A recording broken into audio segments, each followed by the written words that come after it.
I didn't realize he was real until the teacher dragged me outside and slapped me, you know. Then I'm like, huh? Oh my God. Real one So zun Slap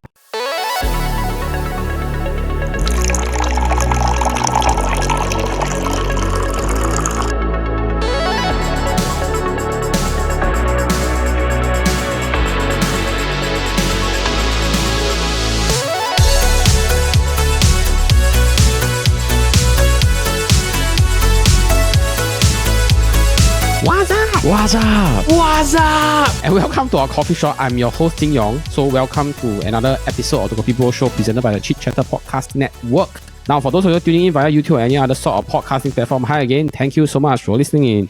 We are just a Singaporean trio that wants to celebrate Teachers Day. Hey, CHER. I want to go toilet. CHER. Now, once again, I'm joined by Paul and Medad. So, how are the both of you doing? Monday has been a long day. Overall doing okay. You think you're doing okay? Feeling better because although it has been a busy 2 weeks, but football season is back. Yeah, that's right. Yes. It's back. Finally something to catch up to during the weekends. We are actually going to talk a bit about teachers today because Teachers Day is upcoming. By the time the episode comes out, it would have just nice been Teachers, the week after Teachers Day. I think they celebrate Teachers Day on Friday. Paul and Medad, I think you all went to the same school, right? Yes, we did. That's right. Yeah, The primary school school meets and from primary secondary school. Yeah. Okay. Oh, interesting. Yeah, that So also. without giving too Amos much of the also. school away, am I right to assume that you all went to an all-boys school? That is right. Is it very different, like going to an all-boys school compared to like when you go to like JC Poly and then it's a co-ed kind of environment? Yes. Yes, yeah. I would say to some people it's a culture shock because like their whole lives are from primary school to secondary school. That's about like 10, 11 years of just like facing your classmates that are all boys.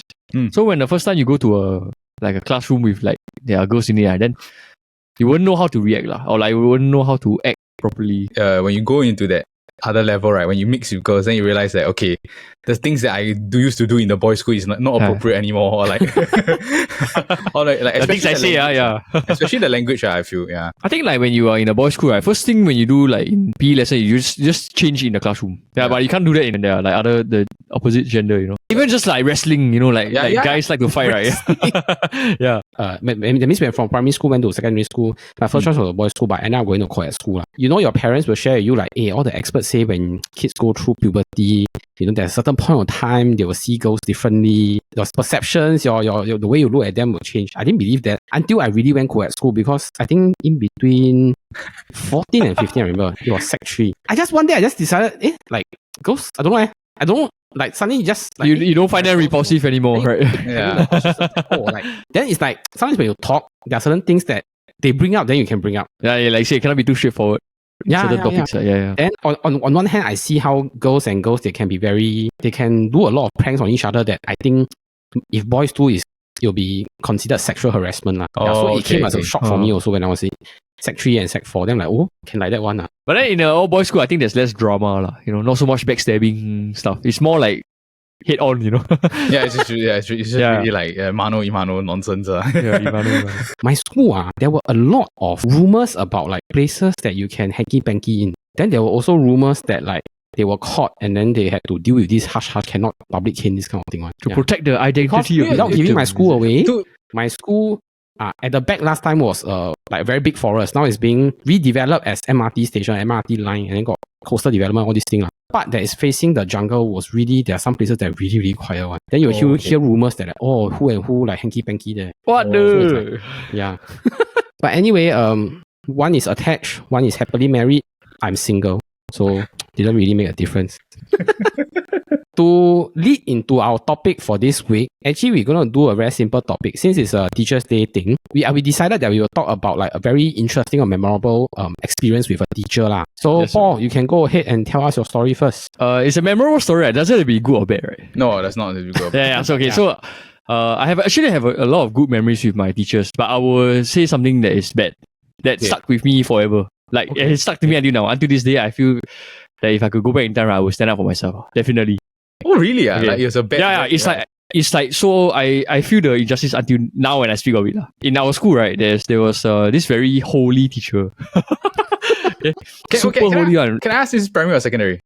secondary school. Okay, okay, you say. So here's the context. Okay, you know when we used to go in the library, we need to put our bags outside. And then the rule said you cannot bring like your handphone or any electronics in. So I decided to put my handphone inside my bag, inside my crumpler bag, and then I put inside the locker. Mm-hmm. So I went to the library. I came out. When I was at the bus stop, I realized my phone went missing. Oh, okay. Then I was like, oh, means I may have like misplaced it or something, right? I didn't know. So I went home. Then I like, cannot be there. I remember I put there. Then on the way home, also I asked my friend, can you call my phone? So after a while, it could ring a bit. Then like after the third try, right, the phone went unavailable. Like somebody took out the battery or something, you know. I was like, oh, a bit odd. I was like, okay, that means I lost my phone already. The next day, I went back to school, right? I saw a guy in my class using my phone. Oh, okay. Yeah, and it's like so obvious that it's mine because I know like certain points of the phone that has like certain dents, right? So I decided to like test him. Like, where you get that phone? Then he's like, oh, this one I just buy yesterday. Then I'm like, okay, you take out the phone, right? Can I see the battery pack? If there's an ink mark on the battery pack, it means it's mine. Then when I went to see his phone, right, you know the files, the music, all this, it's so obvious that it's mine lah, you know. So I decided to go and tell the discipline master, right? But I didn't tell him I didn't tell the teacher when the guy was there lah. So I went to go and tell quietly first. So he brought me to the class. He got the guy to like take the phone out and everything lah. Then after a while, the guy like gave up lah, because I think he got a bit scared.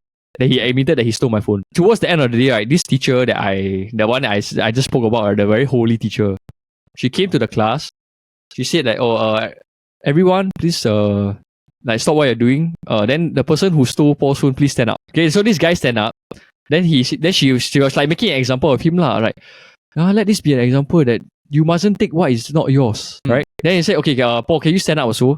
Next time, I will punish you as well because you gave him the chance to steal your phone.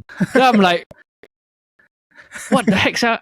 I follow the rules, you know, like to not bring the phone in the library, right? He said, I will punish you the same way I punish him because you gave him the chance to steal your phone. If I could like go back in time and but I was a bit quiet at that time lah. So I was like, oh yeah, sorry for for this incident, you know. Then from when I grew up, then I realized like actually I shouldn't have to apologize for anything lah. Yeah, it was more like maybe it's you're inconveniencing her. That is like, and then you're supposed to be like the most holy teacher, right? That you preach, you know. From then on, I saw her in a different light. Can I ask what subject did this teacher teach? You confirm no one, bro. You guess the subject. Is it art? Yes. Oh no. Because honestly, right, I remember very vividly this teacher also. It's one of a memorable story also I have, right, of this exact same teacher, right, this art teacher. She got very angry at someone in my class one day. And then she snatched his phone because he kept using it in the class. Then as she snatched the phone, right, the phone dropped on the floor and the phone broke. And I still remember, right, it's a Sony Ericsson, like I can't remember some what model phone or something. Yeah. But it was the orange and silver model, the Walkman one, that type of thing, right? And then the next day, I still remember, right, she has to buy a new Sony Ericsson to give it to him. The same teacher, bro. Yeah, I still remember the exact same teacher. Yeah, she got a thing against phones, I think. Yeah, maybe at that time it's really a very big distraction, lah, you know. So Paul's story revolved around injustice. Yes. Yeah. Okay, my story also also revolves around injustice, but it's accidental injustice. Okay, so this happened in my primary school. Okay, and I was in, like I told you, I was in a co-ed school lah. For whatever reasons, right, maybe I was too talkative or what in primary school. The teacher actually arranged that I was sitting like surrounded by girls. So like the two in front were girls, the one sitting beside me was a girl, the two sitting behind me were girls lah. I think I got too familiar with them because we started talking and whatnot. Like halfway through class, right, you know there are appropriate times to raise your hand to say I want to go toilet. But the girls were suddenly very like not waiting for the appropriate time. They were like, hey, we need to go toilet, Okay lah, I help you all call lah. So I said it as a joke. I didn't mean it. I said like, I think her menstruation cycle came already. This was in 11, you know, when we were 11. Yeah. I think it was sex education or whatnot. So I just said it like, and I didn't say it once, you know, I said it thrice, you know.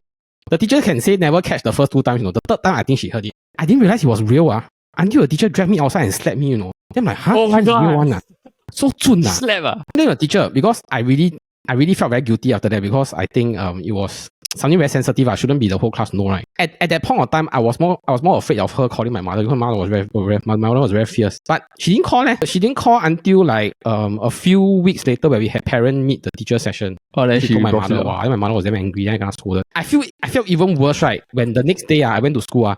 The girl came up to me and apologized and said, I'm sorry, you cannot step by the teacher. Like, I don't know what to say. Yeah. Can I ask, did she really have a menstrual cycle? Apparently, yes. I'm guessing she because did after that, I could see them taking something. Then the two, three of them go toilet together. Yeah, I think she got menstrual cycle. Yeah. Then like, oh my God, I felt so guilty then. I mean, after that, but we were still friends, just that we didn't keep in contact even after we graduated. Hey, but the teacher slapped you, sir. Yeah, actually it's not loud, right? Yeah, that one is like she can lose the job, right? Yeah, she can lose the job. But she smacked you very hard. I didn't feel it's very hard. But I was okay with being smacked because I was brought up by being smacked. My mother was quite... She didn't spare the rod, honestly. Yeah. You probably weighed it in your mind as a kid, right? It's like, do I want to complain that this teacher smacked me in the face? Or do I want to get caught by my teacher to tell them that I made this remark in class, right? Like, okay, I think honestly, I really think it's the upbringing. Like, my parents used to say that if the teacher beat you, it's like your fault. Then she will come back and beat you another time. I didn't really feel that there's a need to complain. Oh, yeah. But I felt shocked that, wow, like I see this, it became true, you know. The old school teacher. Yeah. She was an Indian lady, but yeah. Up next is Medad, yeah. Now, my story is a bit different because I think, like, overall, my impression of the teachers that I had in school, I don't feel that I really have, like, many that I was very close to or, like, left a very lasting impression on me. Like, I feel I learned things after I left school. But I have this one teacher, right, that I think is, like, I always will remember his classes because of the way he tells stories. So in that way, right, yeah, I always enjoy the way that he narrates stuff or like the way he will like talk about like literature and stuff like that lah. So this teacher, right, he was a literature teacher. I think Elder and Paul confirm know him, right? I will not say his name, but he was from England lah. Paul, you know who, right? Yeah. Nah, I know already, bro. Yeah. His wife Asian, right? Yeah, his wife is Asian. And he is very like, I feel a lot of times his class is like, he's just doing stand-up comedy. You know what I mean? Like, he's just really, he's trying different skits or he's trying different sort of like, like different bits to go and do. And also a lot of the times, right, because he found the class boring, he will like integrate his own story into the thing lah. So there's this one story that I remember very vividly, right, that it taught me like the art of storytelling, where it's like you build up things slowly, right, and then at the end you must hit them with like a good punchline, like a good joke. He has an incredibly hairy chest, this teacher, okay, because he's from England. Yeah. And he always says that he never had a desire to shave his chest, but his wife is Asian and the wife really hates the fact that he got a damn hairy chest, stuff like that. So he decided like, okay, one day I will really go and try to shave it, but he's very, very scared, right, that the shaver will graze and scratch his nipple. Okay, he always said like, I'm very, very scared that one day it will like boys' school. Yeah, in a boys' school.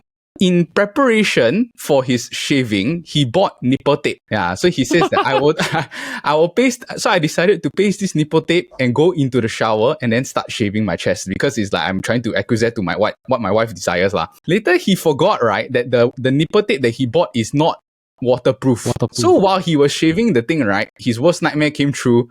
The nipple tape came off and then he really scratched his nipple and then it bled. His nipple bleeding. Painful. Yeah. And the punchline he said after that was, the good thing is, the fact that I'm bleeding is I have nipple tape to cover the sores. And then I still remember he took off his shirt and then showed us his nipples. Oh! And that is why I will always remember this teacher in my English literature class, right? And it was always taught me like, okay, like if you want to tell a story, right, you just go have a good punchline at the end, right? Everything will always go well. But Paul, did he teach you literature also? Just curious. English, I think. English, okay, yeah. Yeah. And he was a very good teacher, right? Yeah.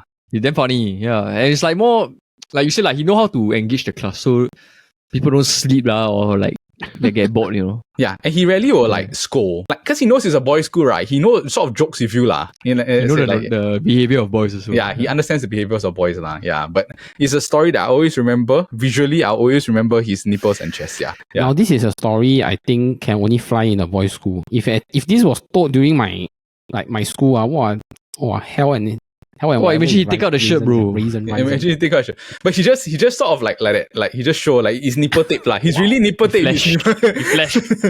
Now, if you all can vote, because there's only the three of us here. Yeah.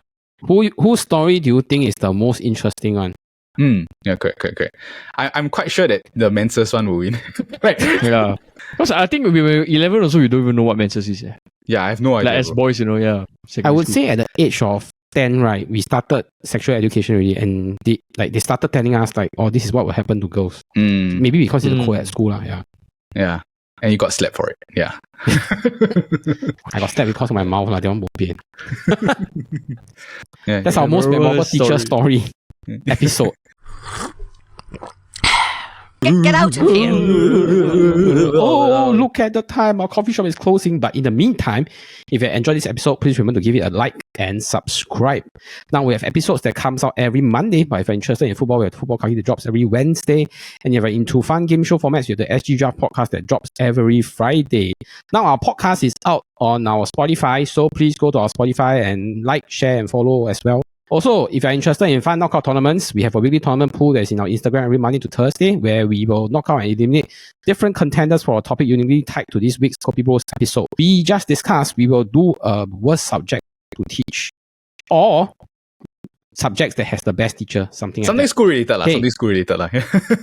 Yeah. Yeah, Okay, this is a recurring tournament every 12 that will happen every 12 p.m. where the results of the previous day are reviewed and the next round of voting starts. So head to our Instagram to vote. Now, we hope that everyone can enjoy Teachers Day and appreciate your teachers. But remember, a kopi a day keeps your troubles away. And if you want to shave your chest hair, make sure you buy waterproof nipple tape.